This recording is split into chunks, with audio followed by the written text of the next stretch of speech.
is Wafa Al-Abaidat. You are listening to the Woman Power Podcast, a subsidiary platform to the Woman Power Summit, the largest event in MENA, with the aim of empowering women and helping them achieve their absolute highest potential.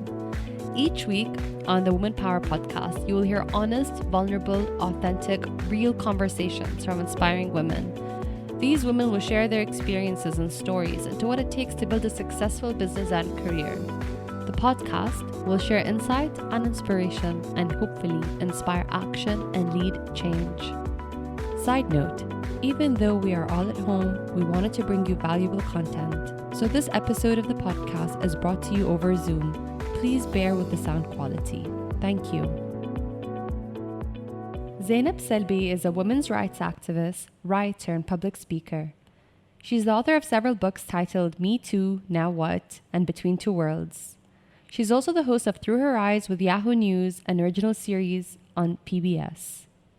At the age of 23, Zainab Salbi founded Women for Women International, a grassroots humanitarian and development organization dedicated to serving women survivors of wars. Women International grew from helping 30 women upon its inception to more than 400,000 women in 8 conflict areas.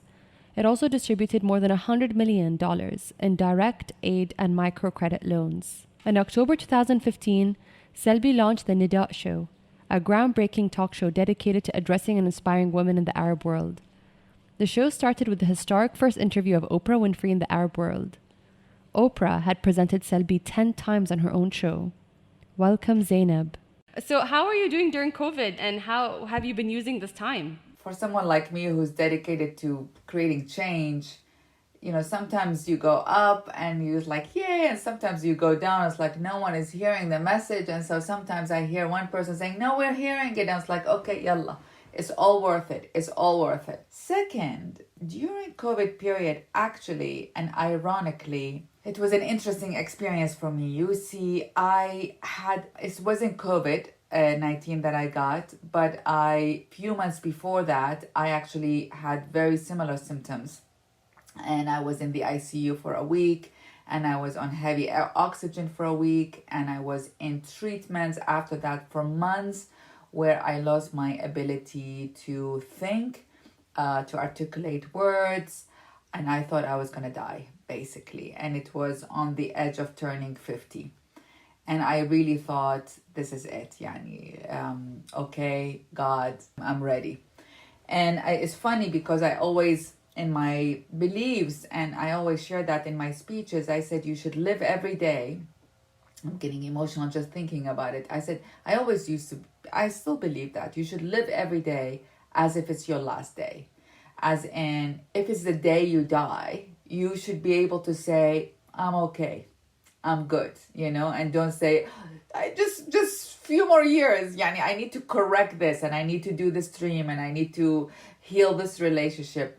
So I really lived by this philosophy, and and it came that day. I really believe it came from me. Anyway, so it took me, this happened to me before COVID-19. It's a different viral infection I had, but it knocked me on my knees, basically. And I couldn't get back to society. When your vulnerability, when your physical body is vulnerable, I think an aspect of your spirit comes out and is actually kind, and it's gentle, and it's, for me, deeply connected to God, deeply connected to God. And I couldn't go back to society. Every time I go back to society, it was like I could see everyone was speaking with anxiety and tension. And we need to win, and we need to accumulate, and we need to succeed, and we need to grow, and I couldn't connect to it. My psyche couldn't connect. So when COVID happened, ironically, I had been pre-exposed to the meaning of dropping out of society and the world. And I had been pre-exposed to the whole idea of not knowing what's going to happen in my life. And I had been pre-exposed to the slowness because I just went through it a few months earlier. And all of that to say, it was a good period for me. I needed the whole world to slow down so I can heal. So ironically, for me personally, it was a gift so I could actually go back and really heal without the wall, Zainab, no. And so that was a good gift. And I think I learned a lot from it. I really learned a lot from what does it mean to slow down? What does it mean to go back to your soul and your purpose? What does it mean to reprioritize your checklist? I had checklists of what it means to have a successful life, and my checklist changed now. It's a very different checklist of what it means to have a successful life. This is so amazing, because even the part about you saying I was ready to die really gave me goosebumps, because how do you even process some of these thoughts? They're quite deep. And I've been watching some of your videos, and I just want to segue into you as a person, Zainab. So I'm looking at you now. من غير مجاملة, you glow. And you glow as well on social, like on YouTube, and just you're so present in the moment. And I saw a video of you that really, I think it went viral, the video about you saying about how you love yourself. And if I love my God, I love myself, and I love my hands, and I love my face, and I don't want to look like anybody else. I want to look like me.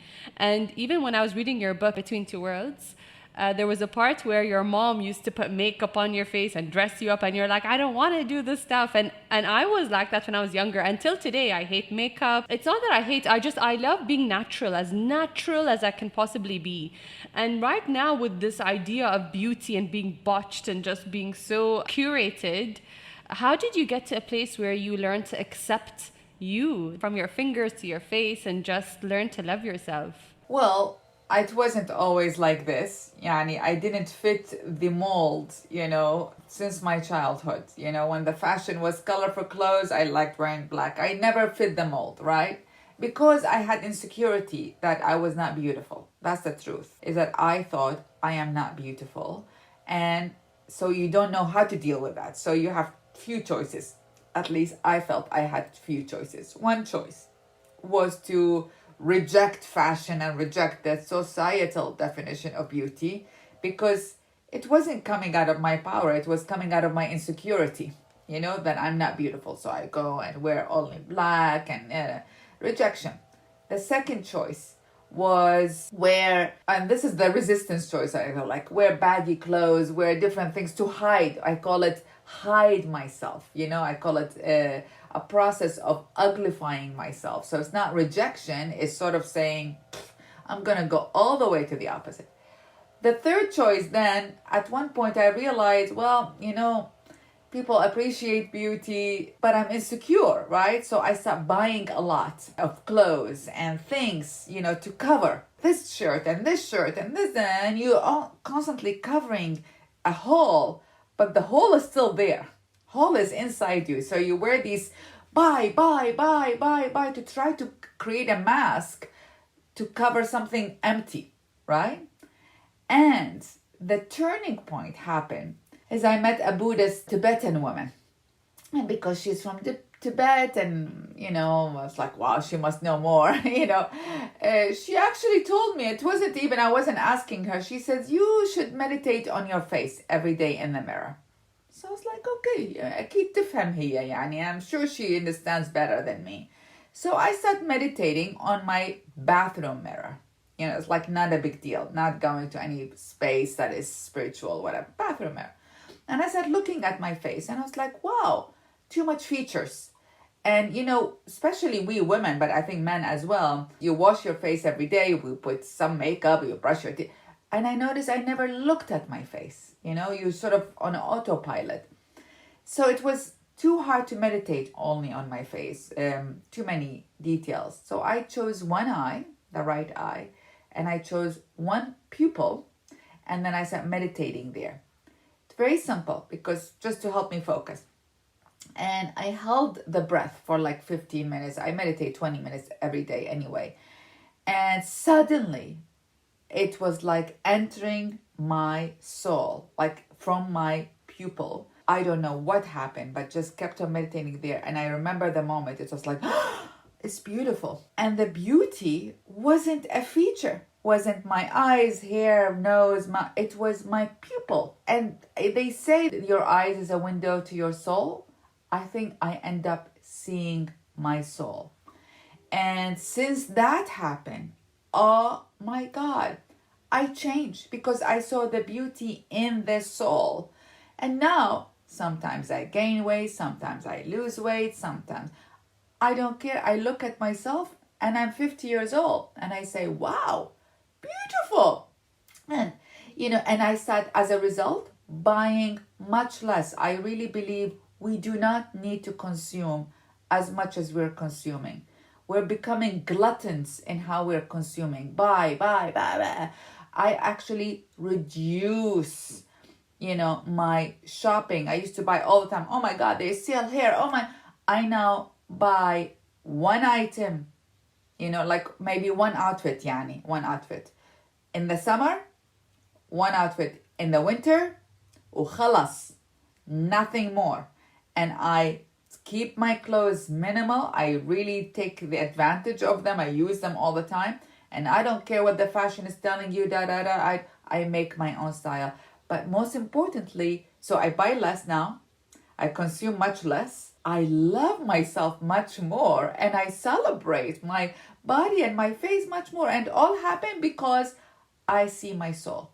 And I have an appointment, I call it, and it's an appointment with my heart every day, that I need to connect to it, because that's what makes me feel connected to God, in my opinion, in my experience, and to the beauty within. I'm worse than you. I don't shop at all. Zero items. My mom buys me things and she puts them on my bed and she's like, you're a girl. You need to wear clothes. And I'm like, I'm good with my stuff. I used to live with her, so she had a big closet, and I used to just take her stuff. And now that I live alone, she feels sorry for me, so she buys me things, because I get anxiety from shopping. It's too much. Malls are just noise, and I'd rather put my time somewhere else. I wanted to talk about your relationship with your mother, and I think when I read the book Between Two Worlds, your relationship with her was so fascinating. So I wanted to know, I know towards the end of your book, you kind of made peace with your mom, and you kind of, took care of her, and you connected and communicated in this interesting, gorgeous way. But just throughout this process, how did you deal with your anger towards your parents? The simpler way, it took me a long time, but to summarize it in the simplest way, is I was able to see them who they are as individuals, not as my mother and my father, because we project on people around us. We want the father to be this, the mother to be this, the brother is this, the husband, the wife, we project, right? And when they don't fit what we want, especially the family we don't choose, we are anxious, we're hard. So what does it mean seeing them who they are fully? I believe every story, like every room, has four corners and a center, right? Every story. So at one point in my life, I was able, because I was so angry at them, right? I was able to see the story from their perspective. I was able to see them in their room, their full room. The good, the bad, the ugly, the all of it, right? And see the story, my story, from different angles. This corner is my mom, this corner is my father, this corner is my brother, this corner is whoever, and this corner in this center is me, right? And to see it from a different angle, you have a different perspective on the story. To see them for the full individual they are. You don't have to like them. You still love them because they are your family, right? Sometimes I have family members I do not like. I will not choose them as my friends. But I love them because they're my family. And so the only way I could do that and release the tension between me and them is to actually see them fully. Not having to agree with them. That doesn't mean you have to agree.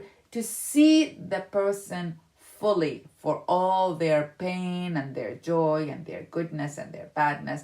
To see them fully. And when you see, you release the attachment from them. And when I release attachment of who they should be, then I could love them. It's like, in the rope between you and your parents, let's say, or you and your siblings, you're attached. They have to be like this. They are like whatever. They had their own life and their own experiences and their own personality and character. When I detached the rope between me and them, of expectations, and I was able to see them as individuals, not my family. And they happen to be my family. I don't have expectation, but I can love them. I can love them for the full person they are. So with my mother, I could see the story from her perspective, and she had a lot of pain. And she was trying her best to deal with the circumstances as she knew it. Would I have dealt with it the same way? I don't know. Maybe yes, maybe not. But she tried her best as she understands what best is. So suddenly it released the tension. And I forgive, by the way, I call it, it's not only forgiveness of my family, but forgiving anybody in my life. The only way I could forgive is because I could see the insecurity and the pain of the other. Once I see that insecurity and the pain in the other and see how their behavior happened from that pain, then it's so easy to release. So I believe we need to forgive even when not asked for forgiveness. Do you have to wait for your father, your mother, or your brother, or your sister to apologize? No. You can forgive them even when they're not even aware that they hurt you, by seeing the pain in them and seeing the part of them that hurt, that did the hurt from that pain. Because full people do not hurt each other. Only pain causes other pain. Joy doesn't cause other joy. Only when you are in pain, you cause other pain to others. So you can release that tension. I don't know, but I could only do that when I could see the pain in me, when I could see how I cause hurt to myself, when I was able to find my center in myself. Once I am anchored in my center, I could see the others so easily and forgive them and love them without them acting. I changed a lot of relationships with my siblings, particularly. I changed it because I changed myself. They perhaps didn't change. I don't know if they change or not, honestly. But I changed myself, and suddenly the relationship is much more nicer and more at a flow and more loving even. But I changed my dynamics with my attachment to that particular story. Did you get any help healing? I work a lot on myself, and I call it, I have my team. I really work a lot on myself. So I have my therapist, and I am diligent to go to therapy, even if I am doing very good. And sometimes I go every week. This time in my life, I'm doing every 2 weeks. I have a support group, a community that we get together every 3 months, and we stay for 24 hours with each other, and where we can talk about everything and process without judgment. That's the rules of our game. That we sit down, we cook with each other, we eat, but we focus on conversation, no judgment, whatever the person is saying, and we hold space for each other. And different phases of my life, I had different supports. Sometimes I had life coaches. Sometimes I had nutritionists who worked on my body and helped me realize how the body is connected to our psyche and our emotions. And sometimes my body is expressing itself of what's happening to me emotionally. Different phases, different support team, but always digging in myself. I really don't believe, the other people can do this and this and that, right? And before, when someone else used to do something for me, a friend, a colleague, whatever, I used to be devastated and very hurt, right? The more I am in touch with myself, I'm in touch with myself because I have a support team that helps me. The more it means I am willing to look here, to look at what have I done wrong, where can I improve, where is my shadow, where is my issues. And the more I work on myself, the more what other people do to me has less effect on hurting me. Because you can't just say, who was aware, and you did this and you did this and you did. You blame the rest of the world for your problem and you are innocent. Impossible. So I have a book coming up in Arabic, actually, in the Middle East for the first time in my life, called Freedom is an Inside Job. الحرية عملية داخلية. And in it I tell a story. I was married to a wonderful man, Palestinian guy, and we got divorced out of no drama. We grew apart. We decided to separate in the marriage, but we continued the friendship, right? One day, 6 months after he left, I was moody, anxious, and I realized if he was in my home as my husband, I would have created a fight and I would have said, you are the cause of what I'm feeling. I realized, but the man was not in my home, was not خطية يعني. He was not even around. He did not say a word, so I couldn't blame my pain on him. And I remember sitting in the bed, and I swear يعني my index finger came, it's like as if it's by on itself pointing here, and I was like, oh my God, it's me that I have to work on. And that took me to an inner journey to really work on my shadow and my goodness. Every person has good part and bad part. It doesn't mean, most of us only like to see our good part. That's why we blame everyone else for our sadness. I am arguing, actually see your bad part. It's not a big deal. Everyone has it. No one only has good parts, okay? Everyone has, I call it shadow. Everyone has light, everyone has shadow. See the shadow. Just because it's shadow, it doesn't mean it's really bad. Control it. Put the leash on it. Control it. Be aware of it. When you're aware of it, you can polish it. You can catch yourself in the right moment. You can improve it. You can heal it. But see it. And when you see it, and you see the light and you see the shadow, I feel like they are two horses. I have a white horse and a black horse. And I put the leash on both of them, and I ride my carriage, my life. Before, I used to only think I have the white horse, and I'm like, and this horse hurt me. But the dark horse keeps on taking me on the side, and I become ashamed of my darkness, or embarrassed, or I hide it, or I blame people. Now I'm saying, own it, for God's sake. Every individual has it. It made me more compassionate towards myself, much more aware of myself. That's why I always work on myself. Where is my responsibility? Where is my responsibility? How can I improve?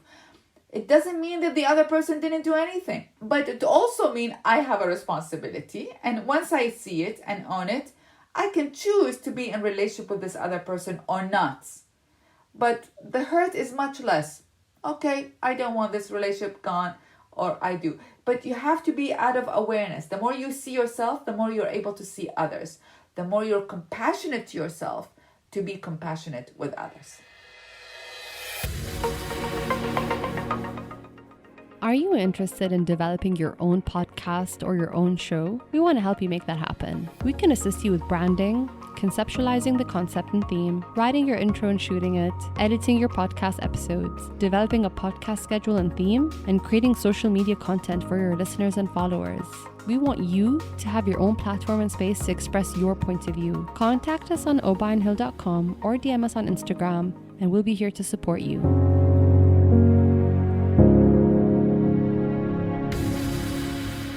Speaking of your book, when you write, is it therapeutic for you to write? Was it easy to write? A lot of these books are memoirs, and they pull back from your experiences, whether it's Women for Women International or even in your personal life. Is it hard for you because you're reliving a lot of these memories that maybe it's easier to kind of put them in a box and deal with them later? Well, that's what a lot of people say. When I wrote my book, my memoir particularly, my brother said, why open your box? We put all the stories in the box, we locked it, and we buried it under the ocean, in the ground, in the oceans. Like, why go there? Why you choose to go and open it?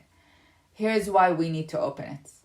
Because if you don't open it, it will come and haunt you all your life, in your character, in your personality, in your behavior. It will haunt you. The story, the old story, will stay unconsciously or consciously part of you. You know why most people repeat their stories of their families? Let's say your parents were always fighting with each other. The child always also get into a marriage where they always fight with each, because the story is buried constantly. So it still is in our personality. It keeps on reflecting. It becomes diseases. It becomes illness. So for me is I go to my ocean, get the box, get it out on the deck, open it, work on it proactively so I can heal it. So I can at one point, so it will be hard. By the way, it's hard. I cried. I cried for years writing my memoir, for years. Yani in the process of writing it and after that. But one point, maybe after 3 years of really going through a hard time and crying as I wrote the story and as I told the world about it, one day the tears dried. And one day I was able to see the same story. Saddam, my family, and the whole thing. No, I still get emotional. Even now I'm speaking about it. I still have emotions talking about it. But it's gone. Yani it's not severe. I used to cry and shake and get sick the next day after I do an interview like this. Nothing. I can tell it still has an impact on me a little bit, but it's gone. It's like a boat that I push it out and say, thank you, story. But I've worked on it. So if you don't do it, it will come to you when you are 50, when you are 60, when you are 80, when you're 100. It will come to you and you will never be able to go. Here's my belief. We each as individuals, as humans, need to go back to our core story, to our soul. Because most of our lives we grow up and we have stories accumulated and then we start reacting to these stories. When you actively work on yourself and do therapy and do whatever kind of ceremonies and support system and and community to heal yourself, but have to have the courage to say here. When you do that, you're actually able eventually to clear all the mess of the old stories. When someone is cleaning their house, you clear all the mess, so you actually see the jewel of your home. And this time it's your soul. And then be able to hear your soul's truthful message. Not the one that is reacting to the life you had, but the one that's your soul's true voice, your soul's true song. What is your truest song in this world? Because I really believe and I love God so much. And I find it interesting because in Islam, we were told to fear God. I actually just love God. It's the relationship, there's only love. And I believe all what God wants out of us is to fulfill our soul's true purpose in this world.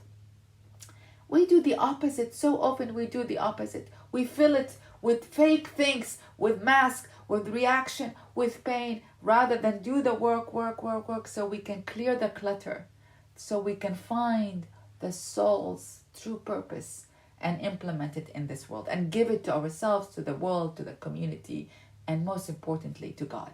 What is your process when you write? Do you have a routine? I'm obsessed with masterclass and all these writers talking about their process. I have two things.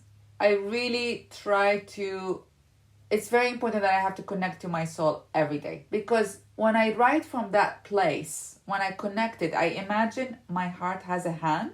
It takes me a while to find my heart's hand and hold it like this. Once that happens, this mind stops. It goes to a place where my heart, and I can imagine my heart's temple actually. I see it. And then I go silent for a while. And then eventually the heart speaks. The heart, I believe, has language and has wisdom. And often the mind, chat, that we stop listening to the heart. And so I have to go first to the heart every day. And then from there, I start my day. In terms of writing, sometimes I call it the angel of writing. When the angel of writing comes, sometimes I wake up from bed before my coffee even. I open, I start write. If it comes, at night, in the middle of the afternoon, I just write. If it means I don't move, sometimes I don't move for 5 hours. But to help me get in the inspiration, I need to meditate. I need to eat very healthy. I need to be in a very quiet space in my head. During the time of my writing, I don't necessarily speak with people because I need to be in a quiet space with my head. But then there's also a flow. When I am writing from my mind, I don't like it. I'm stuck. It's technical. It doesn't. And the people who read it, they're like, no. It's a discipline to have to go to your heart, and say, okay, that's from my heart. And that's the truth. Usually that's the one that succeeds. And how is it working with your publishers and the whole kind of publishing industry? Do you have the support and do you have a system around your books, or does every book have a different publisher? How did you get your writing to be distributed globally? Well, every book has a different publisher, but I have an agent. Yes, you have to have a support team. Support teams are, personally, my therapist, my community, and sometimes my coach or my nutritionist or whoever, right?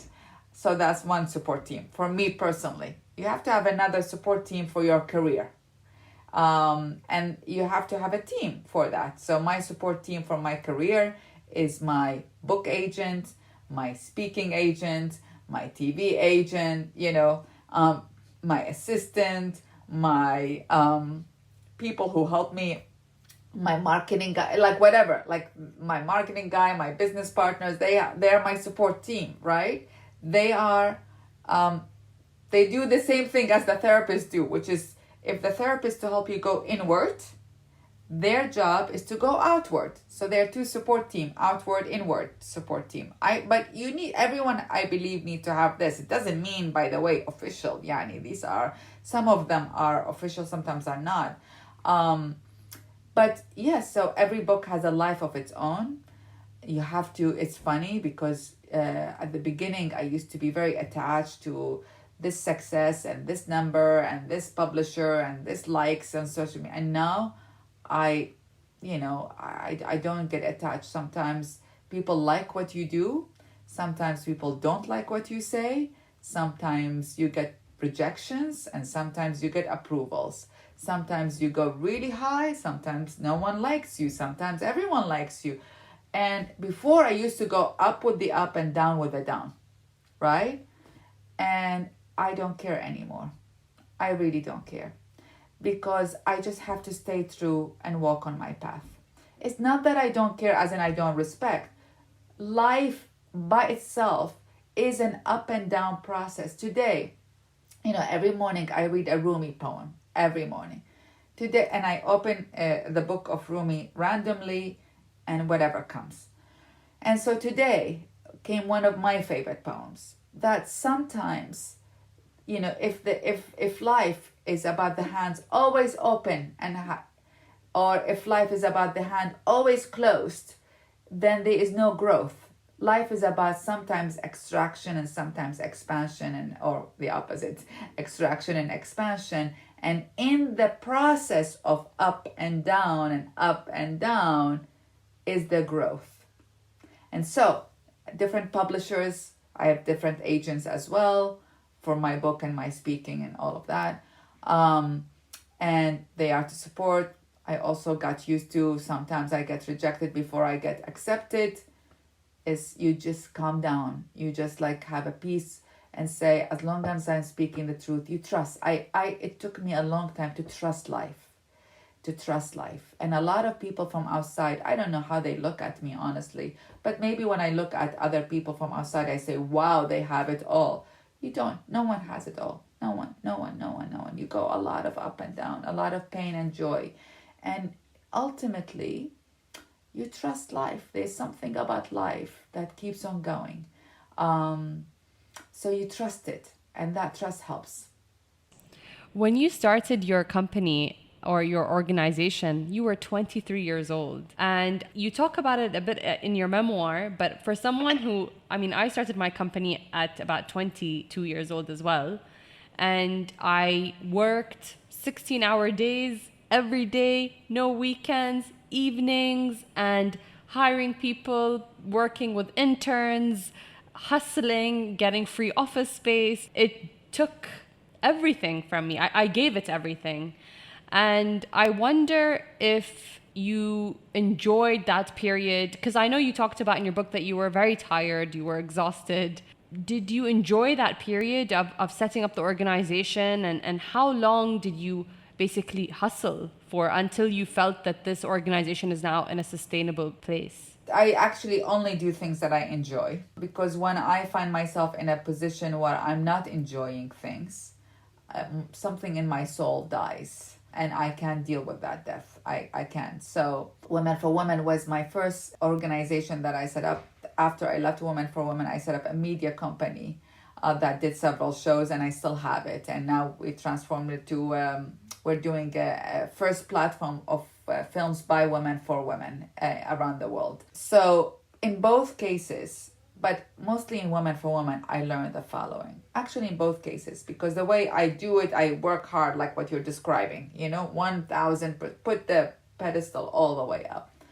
And I learned that the cause, whatever cause you're working on, your business, your company, your family, your everything, does not require you to self-sacrifice, because we want success. Yes, that's our economy is like that. That's how we measure value in self. Well, if I take Women for Women, I succeeded in Women for Women, right? I started from zero. I was an immigrant in America with no money, no experience, newly married, and I ended up raising $120 million for women in wars around the world. It's one of the biggest amount of money raised from women's organizations. And it happened organically and all of that. And I sacrificed myself in the process.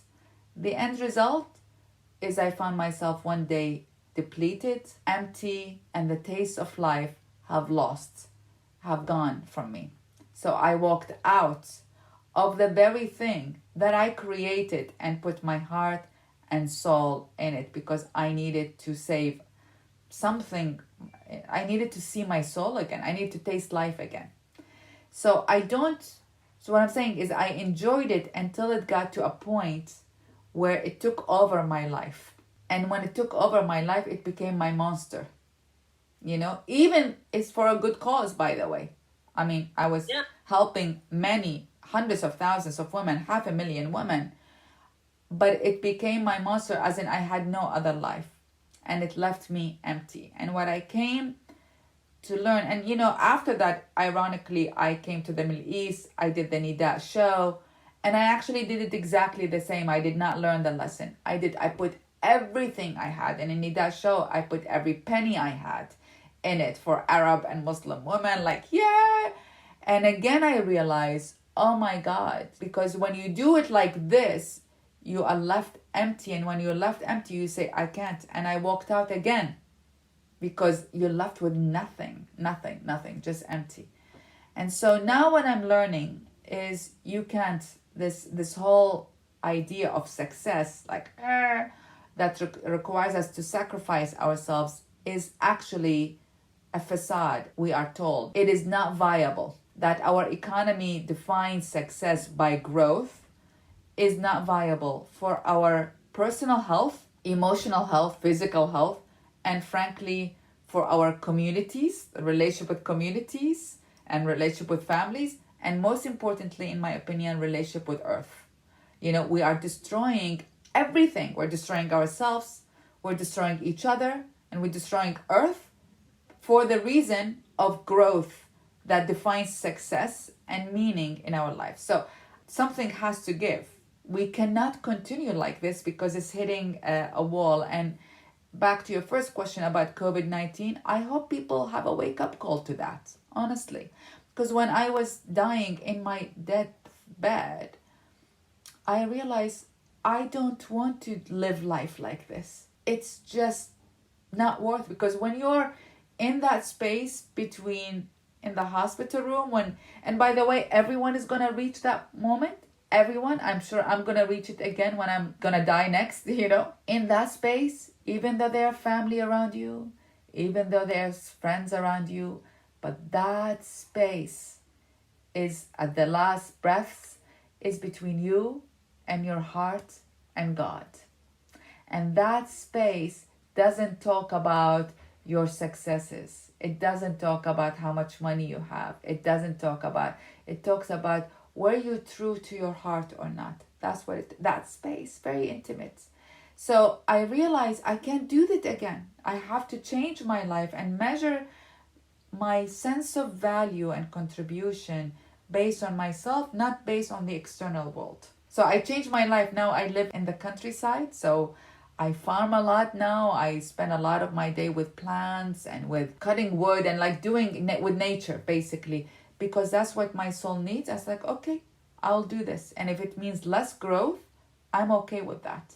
If it means less, I'm okay with that. But I need to go back to my center and think of long term. viability. I started Women for Women when I was 23, started from nothing, and it became one of the largest women's organization in America and in the world, actually. I decided to leave as its CEO after 20 years of running it. And now another CEO is there, and I love the new CEO, and the organization keeps going, and I visit them once a year. I talk with the CEO every once in a while. I am proud to see my own baby growing as it graduates from college and it's working and is making its own. So no, you don't close something that is helping other people. I end up not renewing it because it reached a point where I was like, to renew it, I would have to give more of myself. And if anything, actually, that's the one that I have more regret about, not continuing and not pushing. But I was in a very empty space one that by the time I couldn't give it more when I was on empty.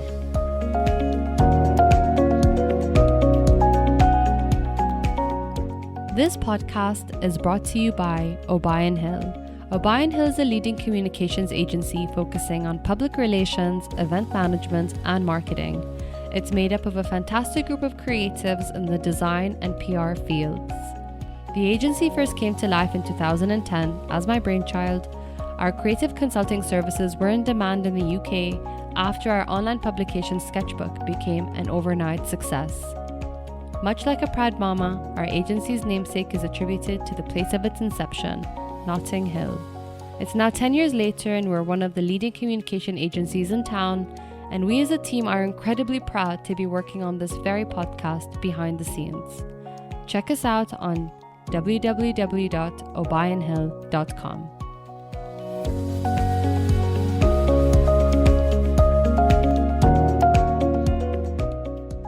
Do you remember the moment with your TV show when you decided, I don't think I can continue for another season? And then how did the team or the people around you take that information? It was very emotional for me because after I had been living in America for 25 years and I decided to go back to the Arab world and do this show for Arab women, right? And I had attachments. I wanted to do, yes, And when the show came out, I got all kinds of awards for it from the Western world. They called me one of the top global thinkers, foreign policy magazines.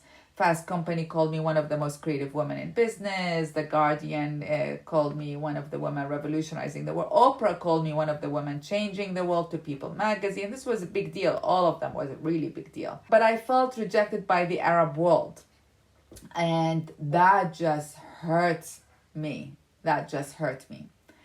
And one day I was in Dubai and I took a drive to Oman in the weekend and because I felt really hurt being rejected.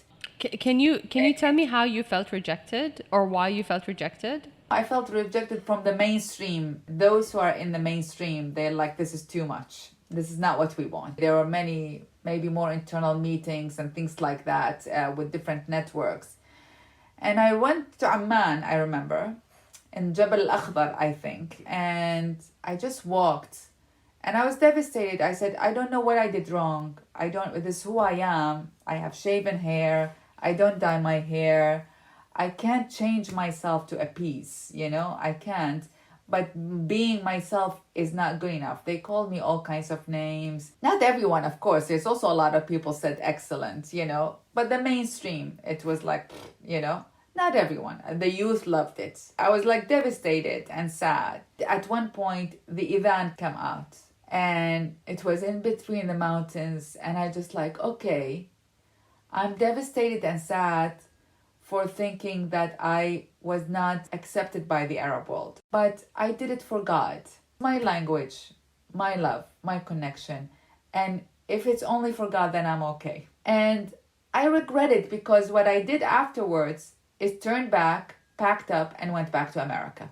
And succeeded in America, within America immediately. Shows, national news, one of the top national news, immediately, my show in America, within a year, basically. Is my heart still broken that I couldn't contribute to my own people And my own people, in my opinion, not Iraqis only. Although, of course, I am Iraqi and I love Iraq. I really believe my own people, all Arabs and all people in the region. I have a strong affinity, even though now I am 30 years in America. So I regret it. It's one of my painful, what I felt, failures. And I have to live with that, And also I think maybe we will see. Maybe the judgment is not now. Maybe the judgment will be 50 years from now, 10 years from now. I was thinking, how did Zainab go through this experience of meeting hundreds and thousands of women and hearing their stories and taking on this, being somebody that they trust? How do you deal with that? Because that's so much emotional baggage and that's so much transformation of trust in you. Did you learn to develop thicker skin? Did you cry with the women? Did you go back to your hotel room and cry some more? How did you deal with meeting so many women who are emotionally traumatized? Few rules. You have to be fully present when you're in front of someone who's vulnerable. I try not to cry when I am in front of that person, whoever it is, because I don't want to steal the story from them. It's about witnessing their story and being present in their story. And I learned that when my mother was sick, she died from Lou Gehrig's disease, and there were people who came and they were just present for her and talked with her and held the space. And there are people who came and they're like start crying like, oh, I can't do much, I can't believe you're like this, and she really got upset because she's like, they're making it about their pain. All what I want them is to be present for me right now. This is not about them. So rule number 1 is I try not to. That doesn't mean doesn't mean I don't cry all the time. If I cry, of course, we are humans. It's respectful of their story. It's not about me. It's more out of still holding the space about their story, right?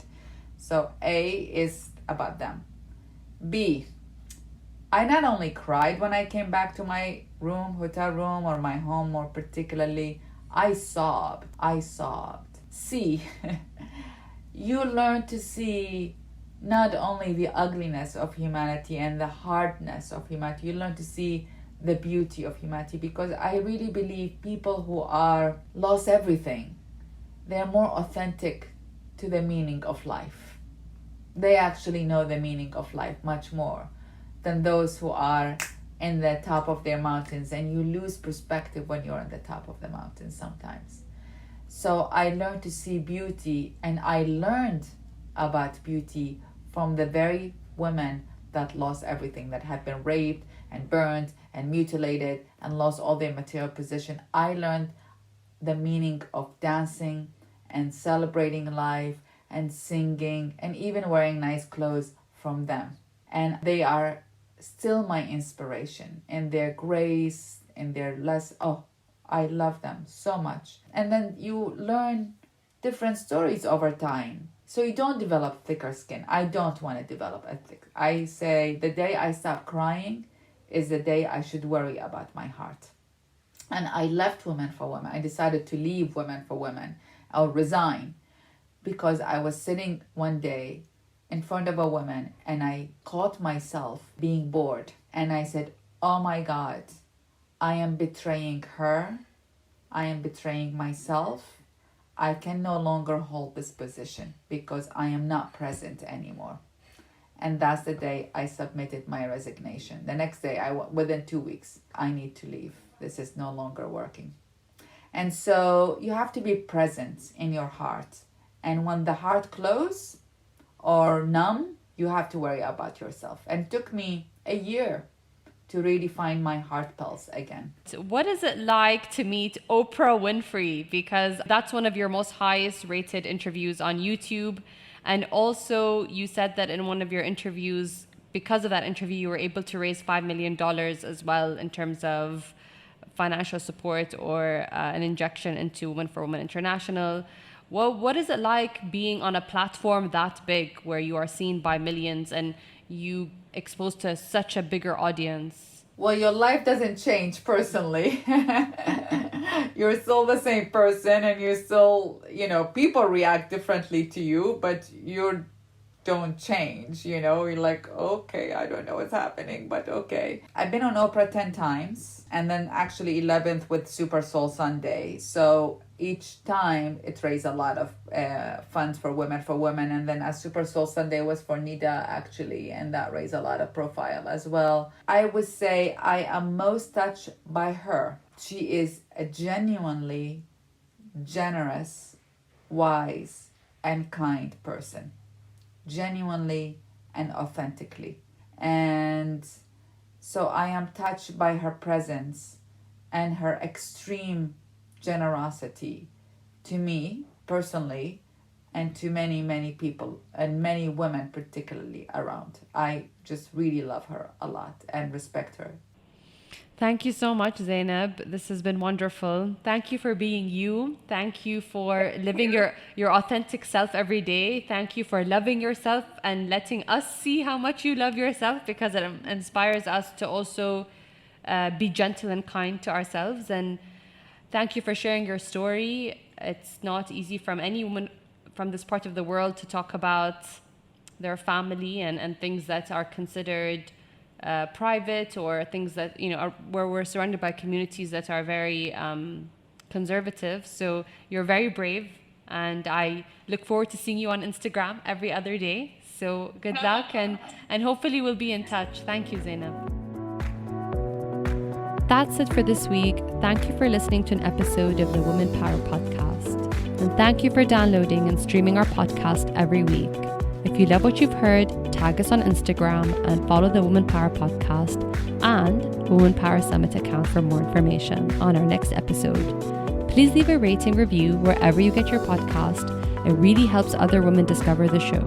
That's it from me. See you next week.